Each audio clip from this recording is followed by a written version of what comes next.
are live. Hello, everybody. Good afternoon. So good to have you here. Well, if you are tuning in, you are tuning in to the latest episode of the Sexy Senior Citizen Podcast. So let me give you an official welcome. Welcome to the Sexy Senior Citizen Podcast, where aging is celebrated, confidence is contagious, and living your best life has no expiration date. I'm your host, Delcina West, author of Sexy Senior Citizen: How to Stay Sleek, Sexy, and Strong as You Age. This is your space for inspiration, empowerment, and real talk about staying vibrant, stylish, and strong inside and out. From fitness and wellness to mindset and self care, we'll explore the secrets of aging with grace, confidence, and a whole lot of fun. So, whether you're redefining your golden years or just getting started on your journey to feeling fabulous, you're in the right place. Let's embrace this chapter together because sexy has no expiration date. Ready to shine? Let's get started. Hey guys, and welcome to our next chapter of the Sexy Senior Citizen Podcast. Today, we are going to talk about something that I mentioned earlier during one of my posts on social media. I was looking at my face and I noticed something white on my chin, and I was wondering what it was. My husband had actually saw it earlier and he was trying to brush it off my face. And I was like, I don't know what it is. I just ate and I used a napkin and I wiped it off. And I kept looking and I thought maybe it was some sort of string or something. And then as I went and I looked closer into the mirror, I got a magnifying glass and looked at it, and it was actually a hair. Now, granted, as we get older, you guys have known, you noticed a little bit more hair growing on your chin or your upper lip, or even more of that little fuzz that you have on the side of your face. Well, it's bad enough that I had regular black hairs that I would have to pluck every now and then, but now it had the nerve to be showing up as a stark white hair that even the most blind person could see from a distance. I was like, oh my goodness, this is so crazy. It's just another chapter in that process that we have as we're getting older, going through menopause, and experiencing more and more and more of life. You know, if you've reached 40 or 50, you have lived already more life than you may live in the future.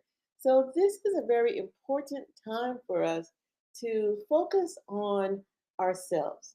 I feel like our body starts to slow down and change because it's given us an opportunity to have a wake up call and say, hey, it's time for you. What are you going to do about you? So when we start talking about skin, you know, we start wondering, we think a lot of times you may have heard them say, oh, you know, it's just part of getting older. Just deal with it. It's not a big deal. But, you know, it might be a big deal for you. For me, it's a big deal only in the sense that I want to continue to flourish as I'm getting older. I want to continue to, well, be fabulous. And there's nothing wrong with that. I mean, I want to continue to feel sexy. And like I've explained in the past, to me, sexy is an expression of confidence, self assurance, determination, that ability to know what you want, when you want it, and how you want it without any reservations. That's my definition of being sexy as you become older, as you become a senior citizen, which is one of the reasons why I wrote the book, Sexy Senior Citizen.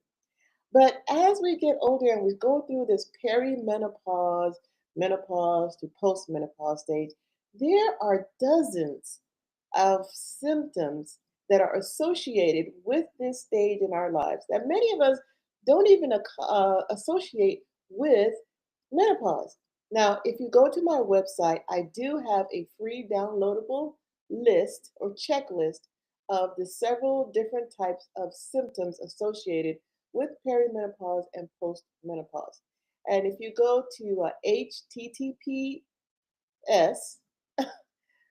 um, gee, what is that? I say HTTPS semicolon backslash backslash delcinawest.com. You can go and check out and download my free menopause checklist. It'll give you a good idea of things that you may have experienced or are experiencing or that you may come to experience in the future. And it'll at least give you an opportunity to go to your physician, go to your doctor, your menopause specialist with an already predetermined idea of what's going on in your body so that you're not completely lost and caught in, like a deer in the headlights. Okay, so let's talk a little bit about this skin situation. As we get older, our skin becomes more sensitive. You may have already noticed it in that, you know, um, different products that you were using in the past aren't giving you the same results that you're accustomed to, or that you may break out more frequently with acne. And at this time of your stage, when your skin is more sensitive and is thinner because you're losing collagen, your changes in estrogen, and your androgens become more prevalent. Androgens are those hormones that are usually associated with males like like testosterone. And we all have testosterone. Our ovaries help to produce a small amount of testosterone. But once our other hormones start to become imbalanced, that perfect balance of, testosterone and uh, estradiol and estrogen, they start changing and fluctuating. When our bodies aren't in the right balance, then we can start seeing some of those systems. Because what's happening, as you know, your body's baby making factory is going into shutdown. It's preparing to get rid of all the workers and all the equipment so that it's no longer doing that. And by doing that, our skin, our body starts to show the differences. Think about it as adult puberty, right? So when you were younger and you were in puberty or going through puberty, you had acne, your skin was a big mess, you had pimples and bumps and hair growing in places you didn't want it to grow, and you were moody and irritable.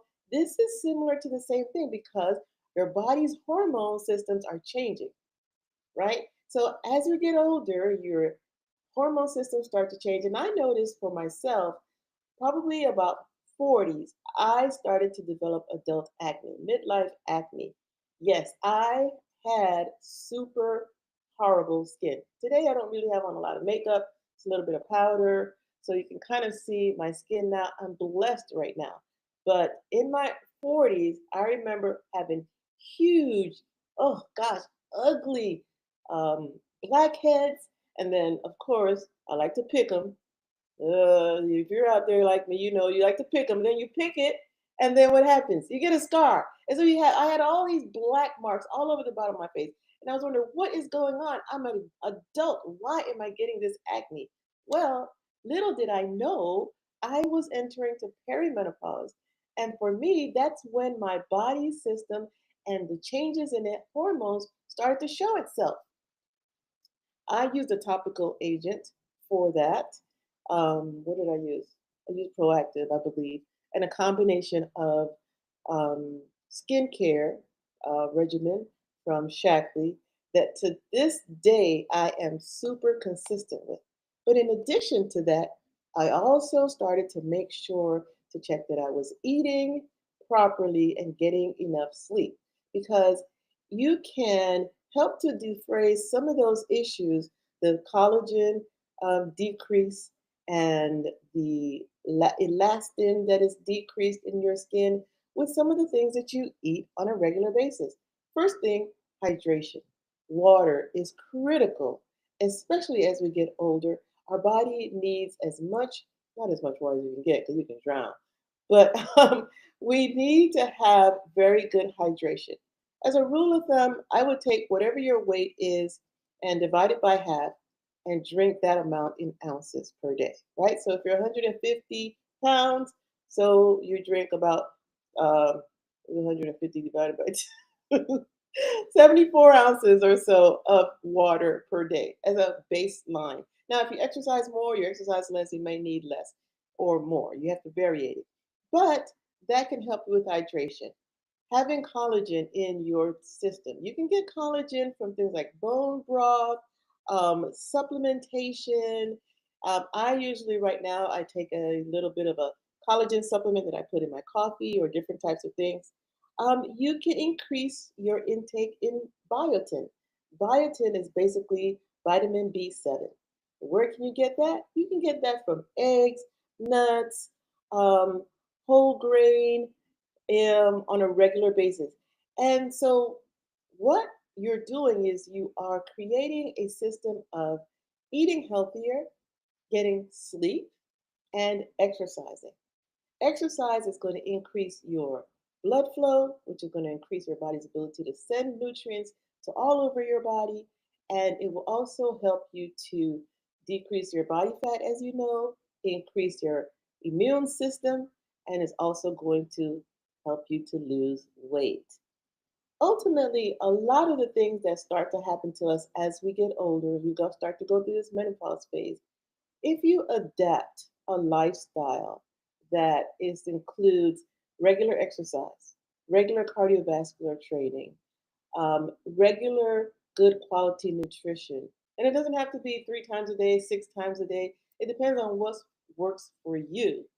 You will notice that a lot of these symptoms can be either decreased, the severity can be decreased, eliminated, or you can help them along the way, or you may not have them. Some people have severe symptoms, but they might also may pay attention to the fact that their lifestyle is not in accordance with good health and good nutrition.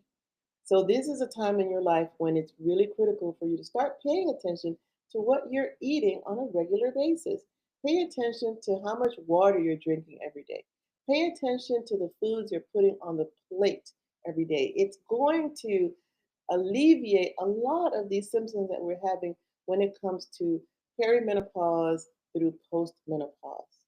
20 years ago is when I can now actually say I think I began my perimenopause journey. And unfortunately, I didn't know that's what was going on because nobody talks about menopause, perimenopause, what it is, what to expect, what symptoms are going to come along the way until you find yourself exhausted at your wits' end with nowhere to go. And like me, I ended up in a hospital with my OBGYN because I was having severe blood loss and passed out from an ovarian cyst. And at that point, I went into menopause, and that's when I started hearing all about menopause, estrogen, testosterone, patches to help with hormone therapy. But it would have been nice to know some of these symptoms leading up to that and what things I could have done. So for that, you can go to my website. This is an HTTPS website, delcinawest.com, to get a free checklist that you can download on the various symptoms that occur with perimenopause through postmenopause. So as we get older, our skin is going to get more sensitive. It's going to get thinner. You may start to notice hair in your chin or upper lip, and even more. Now, for me, it's white apparently because, yes, I have gray hair, but I color it as much as possible. I don't think I can color the hair on my chin. I don't want to anyway. I want to plug that sucker out. Who wants to have that? I don't want to compete with my husband's razor. You're going to experience a little bit more thinning of your hair or hair loss. But the things that you can do to alleviate those symptoms have to do with starting with nutrition, exercise, and sleep. Get weight training. Weight training will help to build your muscles. As you build your muscles, you improve your mitochondria effectiveness. That's the ability of your muscles to send nutrients throughout your body and give you more energy and allow you to lose body weight and be more fit. Increase the amount of eggs, nuts, seafood, whole grains in your diet on a daily basis, and then work on getting better sleep. Because when we reduce our sleep, we increase our stress. As you increase your stress, you increase your production of cortisol hormones, and cortisol can, in return, affect how your body deals with these changes in estrogen testosterone, and the other hormones that start to decrease as we get older. So, what I'm telling you to do today, if you're noticing your skin and hair changing, yes, it's part of the aging process, but it's more so related to the change through that we're going through because of perimenopause and postmenopause. And what you can do for it is improve your nutrition, increase your physical fitness activity. Now, the CDC recommends 175 minutes of physical activity one throughout, in a week. I say just break it down into 20 minutes a day of medium to high intensity workouts. That's it. And make sure that throughout the day, you're increasing your intake of foods that support an mature body, an older woman's body. This is a time when food is critical, not as a weight loss strategy, not as a quick fix, but as a long term um, part of getting older. For example, I get these nutrients in my diet. Breakfast, I have an egg white omelet, well, with a whole egg. I put in some vegetables and a little bit of olive oil.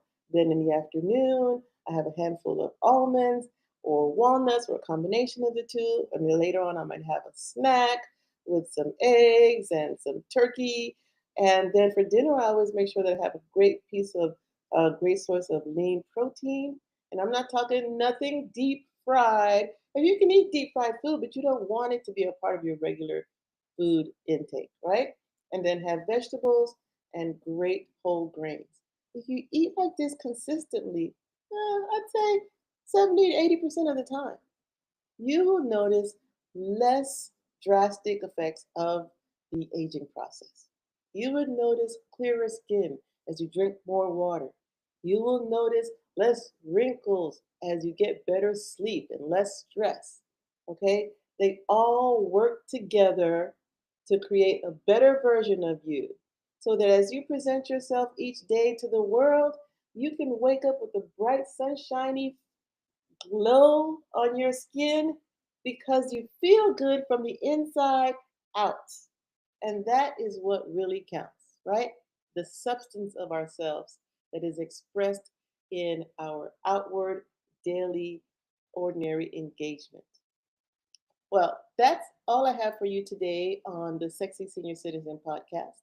But I want you to remember that getting older is not a curse. Getting older is a gift because it allows us the opportunity to experience and now take advantage of the wisdom, the intelligence, the patience, and the sabiduria, the knowledge that life has brought us.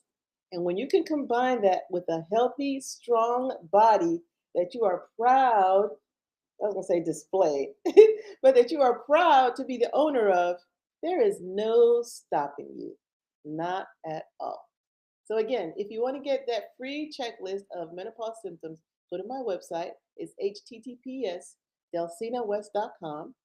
And I'll put the link at the bottom of this podcast at the end so you can go get it. And remember to come here every Wednesday at 12 noon for a brief talk about aging, the Sexy Senior Citizen podcast, nutrition and fitness, and how you can have the rest of your life be the best of your life. Take care. Have a great day. Bye bye.